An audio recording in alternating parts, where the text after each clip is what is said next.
કેમ છે મારા વાલા વિદ્યાર્થી મિત્રો? હું છું ભદ્રેશિયા પરવેશ ને વિડીયોમાં તમારું હાર્દિક સ્વાગત છે. તો આજે આપણે લઈને આવ્યા છીએ કે ધોરણ 8માં જે પૂછાય છે કે સામાન્ય સ્વરૂપમાં ફેરવતા શીખો, તે વસ્તુ આજે આપણે તમને સમજાવવાના છીએ. તો ચાલો આપણે એની શરૂઆત કરીએ છીએ. તો જે આ રીતના તમને દાખલા આપી દીધા હોય છે અને એવું પૂછાય છે કે સામાન્ય સ્વરૂપમાં ફેરવો, તો કઈ રીતે આને ફેરવી શકે છે તે વસ્તુ આજે તમને શીખવવાનો છું. તો ચાલો આપણે એની શરૂઆત કરીએ. પહેલી રકમ છે 3.2 ગુણ્યા 10 ની -6 ઘાત. તો આને આપણે સામાન્ય સ્વરૂપમાં કઈ રીતે ફેરવશું ધ્યાન રાખજો મિત્રો. તો 3.02 છે. હવે આ પોઈન્ટ પછી કેટલા આંકડા છે મિત્રો? 2 આંકડા છે. તો યાદ રાખો કે પોઈન્ટ પછી એક આંકડો હોય તો તમારે 10 મૂકવાના છે. પોઈન્ટ પછી 2 આંકડા હોય તો તમારે 100 મૂકવાના છે. પોઈન્ટ પછી 3 આંકડા હોય તો તમારે 1000 મૂકવાના છે. ટૂંકમાં જેટલા આંકડા એટલા પાછળ 0 આવશે એકની પાછળ. તો આ પોઈન્ટ પછી કેટલા આંકડા છે? 2 આંકડા છે. તો છેદમાં તમારે કેટલા મૂકવાના? 100 મૂકવાના. યાદ રાખજો, છેદ તો આપણે પોઈન્ટ દૂર કરવા માટે શું કરશું? છેદમાં એટલી રકમ મૂકી દઈશું. તો આપણે છેદમાં મૂકી દીધા ગુણ્યા આ 10 ની -6 ઘાત છે. કેટલા છે? 10 ની -6 ઘાત છે. તો તમને નિયમ યાદ કરો કે કોઈ પણ સંખ્યાની -6 ઘાત હોય આને આપણે પ્લસ કરવી શું કરીએ કે એકના છેદમાં એ રકમને મૂકી દો એટલે શું થઈ જાય? પ્લસ થઈ જાય. તો આ માઇનસ ઘાત છે અને પ્લસ કરીએ તો એકના છેદમાં 10 ની શું કરી નાખશું? આપણે 6 ઘાત કરી નાખશું. આગળ હવે 302 ગુણ્યા 1 કરો કેટલા થાય? 302 ગુણ્યા 1 કરો તો 1 જ થાય. આ 100 છે. 100 એટલે 10 ની કેટલી થાય મિત્રો? 2 ઘાત થાય ગુણ્યા 10 ની 6 ઘાત. 302. હવે તમને ખબર છે કે આધાર સરખા હોય ગુણાકારમાં ઘાતનો શું થાય? સરવાળો. આ નિયમ યાદ કરો. a ની n ઘાત ગુણ્યા a ની m ઘાત. તો a ની n વત્તા m ઘાત એટલે કે આધાર સરખા હોય અને ગુણાકારમાં હોય તો ઘાતનો શું થાય મિત્રો? સરવાળો થાય. તો અહીંયા આધાર સરખા છે, ગુણાકારમાં છે, ઘાતનો સરવાળો 2 વત્તા 6. 2 વત્તા 6. 302 10 ની કેટલી ઘાત થઈ જાય છે? 2 ને 6 8 ઘાત થઈ જાય છે. 302 10 ની 8 ઘાત એનો અર્થ શું થાય કે 1 ની પાછળ 8 0 લગાડવાના છે. 1 તેની પાછળ આપણે કેટલા? 8 0. 1 2 3 4 5 6 7 8. હવે આપણે શું કરશું? આને આપણે પોઈન્ટ દૂર કરવાના છે. બરોબર, હજી આપણે શું કરવાના? પોઈન્ટ દૂર કરવાના છે. તો પહેલા આપણે 302 મૂકી દેવાના. 8 0 છે એટલે આપણે 8 આંકડા આમ ખસી જવાનું. 1 2 3 4 5 6 7 8 પછી મૂકી દેવાનો પોઈન્ટ. તો મિત્રો આપણે આને શું ફેરવી નાખ્યું? સામાન્ય સ્વરૂપમાં ફેરવી નાખ્યું. આનું સામાન્ય સ્વરૂપ થાય મિત્રો આ વસ્તુ થાય છે. એક વારમાં નહીં આવડે, 2-3 વાર દાખલો ગણશો એટલે તમને આવડી જશે. બીજો દાખલો જો એટલે વધારે ખબર પડશે. અહીં 4.5 ગુણ્યા 10 ની 4 ઘાત છે. તો આને આપણે સામાન્ય સ્વરૂપમાં ફેરવી તો 4.5 છે. તો પોઈન્ટ પછી એક આંકડો છે. એક આંકડો તો છેદમાં કેટલા મૂકશું? 10 ગુણ્યા. હવે જો મિત્રો અહીંયા 10 ની 4 ઘાત કેવા છે? પ્લસ છે. તો આને માઇનસમાં નહીં ફેરવવાના. આ ઉપર જ છે તો ઉપરની ઉપર લખી નાખજો. જો માઇનસ ઘાત હોય તો છેદમાં લેવાની. તો 10 ની 4 ઘાત નો અર્થ શું થાય કે 1 ની પાછળ 4 0. હવે જો આ ગુણાકાર ને છે ભાગાકારમાં છો 0 0 શું થાય? ઉડી જાય. તો 45 ગુણ્યા કેટલા લીધા? 1000. 45 ગુણ્યા 1000 કરો શું મળે? 45 એકા 45. પાછળના 3 0 એમ નામ તો કેટલા મળ્યા? 45000. આ આપણે આને શું ફેરવી નાખ્યું? સામાન્ય સ્વરૂપમાં. ત્યારબાદ ત્રીજો દાખલો 3 ગુણ્યા 10 ની -8 ઘાત. 3 ગુણ્યા 10 ની -8 ઘાત ને આપણે સામાન્ય સ્વરૂપમાં ફેરવવાના છે. તો 3 ગુણ્યા 10 ની -8 ઘાત છે.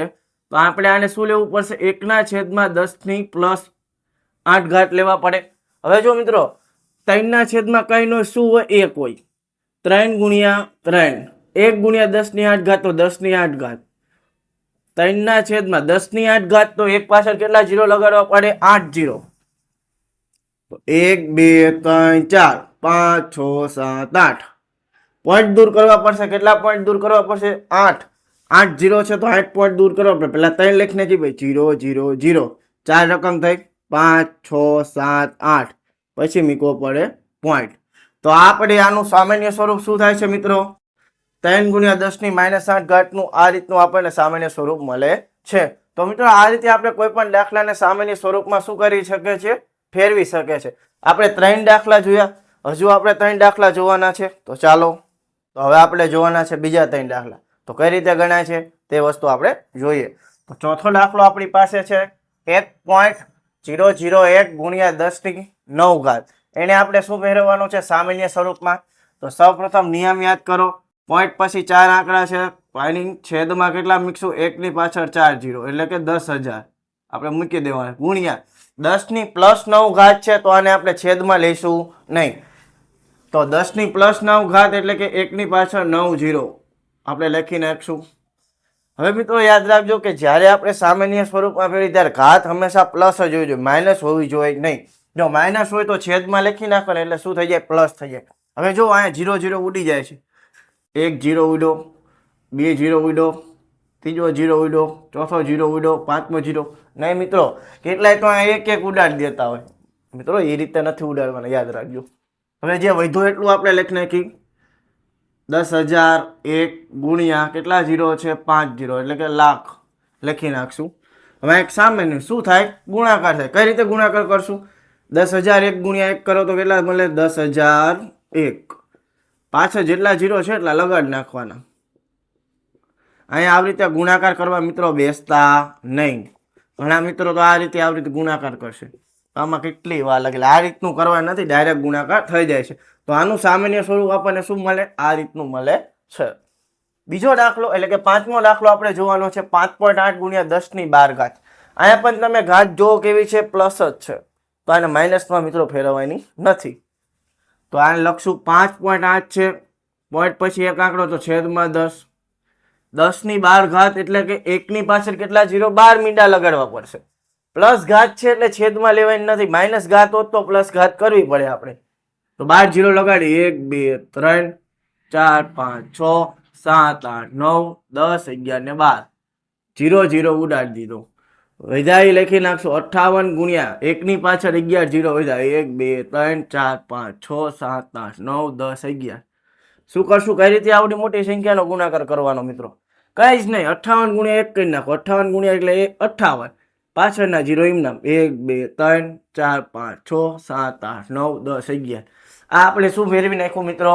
પ્રમાણિત સ્વરૂપમાંથી આપણે સામાન્ય સ્વરૂપમાં આને ફેરવી નાખ્યું. છેલ્લો દાખલો, છઠ્ઠો દાખલો મિત્રો. અત્યારે જ તમે વિડીયોને પોઝ કરો અને આ દાખલો તમારી રીતે ગણવાનો મિત્રો પ્રયત્ન કરો. તો તમે વિડીયોને પોઝ કર્યો હશે, તમે તમારી રીતે દાખલો ગણ્યો હશે એવું માનું છું. હવે હું ગણાવું દાખલો. તો 3.6149 ગુણ્યા 10⁻6 ઘાત. કંઈ જ નથી. પહેલાં આપણે સંખ્યાને એમનામ લખી નાખશું. પોઈન્ટ પછી કેટલા આંકડા છે? 5 આંકડા છે. તો 1 ની પાછળ કેટલા 0 લગાડવા પડે? 5 0 લગાડવા પડે. ગુણ્યા 10⁻6 ઘાત તો 1 ની પાછળ કેટલા 0 લગાડવા પડે? 6 0. પ્લસ જ ઘાત છે, માઇનસ ઘાત હોત તો છેદમાં આપણે લેવી પડે. તો પહેલા 0 0 0 0 0 0 3 0 ઉડાડી દીધા. 0 0 0 0 બસ આટલું ઉડાડી દીધું. હવે શું વધે? કંઈ નહીં. 10 વધ્યા. પેલા રકમ લખી નાખી ગુણ્યા 10. તો આની સાથે 1 0 લગાડી દઈશું એટલે આપણો દાખલો પૂરો. તો મિત્રો આપણે સામાન્ય સ્વરૂપમાં લખતા શીખી ગયા છે. સામાન્ય સ્વરૂપ તમે આવી રીતે ફેરવી શકો છો કોઈ પણ રકમને. તો મિત્રો અહીં એટલું આપણે રાખીએ છીએ. જો વિડીયોમાં મજા આવી હોય તો વિડીયોને લાઈક કરજો, ભૂલતા નહીં. હજુ જો તમારે બીજા વધારે દાખલા જોતા હોય આવા તો મને કમેન્ટમાં જણાવજો. હું હજી આવા સામાન્ય સ્વરૂપના બીજા દાખલા બનાવીશ. તો અહીં એટલું રાખીએ છીએ.